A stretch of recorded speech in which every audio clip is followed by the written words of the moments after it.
чачыңар түшсө, тас болуп баштаса, мындай силерге сонун кол алдында турган рецепт көргүзүп берем.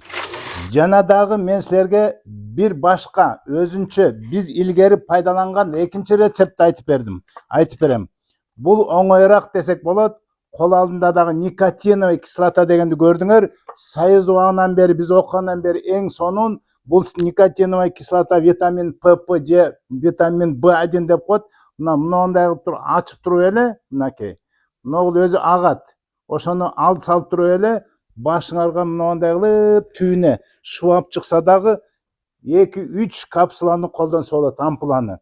Бу да өзүнчө эффект. Муну дагы бир жумада бир 2 жолу пайдаланып турса, эң жакшы. Болгондо бул 100төн 1 адамга кичине раздражение, аллергия бериши мүмкүн.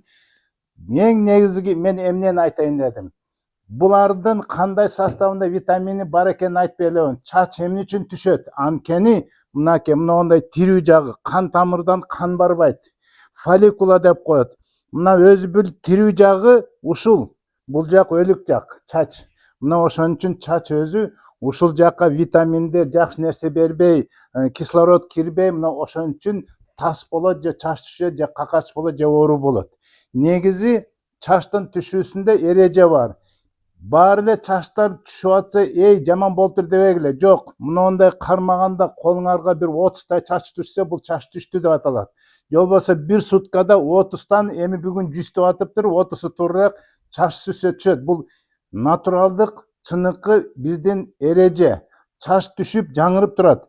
Бирок чач качан түшөт? Эң биринчи жаман нерсе стрессте. Стресс болгондо көп жанагы кальций деген, өзгөчө железо деген, цинк деген элементтер күйүп жок болуп, жана кислороддор жакшы барбай, ошо жана кан жакшы барбай, ошон үчүн ошол жерден анан кийин чачтардын мертвый зонасы пайда болот ушул участокто. Жана чачтын өспөгөнү да, түшкөнү да ушудан байланат. Кан, кислород барбай, эмне кан демекчи? Канды да жакшы течиш үчүн биздин тамакка да байланышкан. Жакшы элементтер, жана цинктер, белоктор жетиш үчүн биз жакшы эт жешибиз керек. Уйдун эти, койдун эти, ошолор шорпосу ичсек, сонун элементтер, витаминдер барып, чачыңарда жакшы болот. Өзгөчө нервничать этпейбиз, стресс болбойбуз, кыжалат болбойбуз, чачыбызга кам көрөбүз. Силер сурадыңар, мен жооп бердим. Ассаламу алейкум.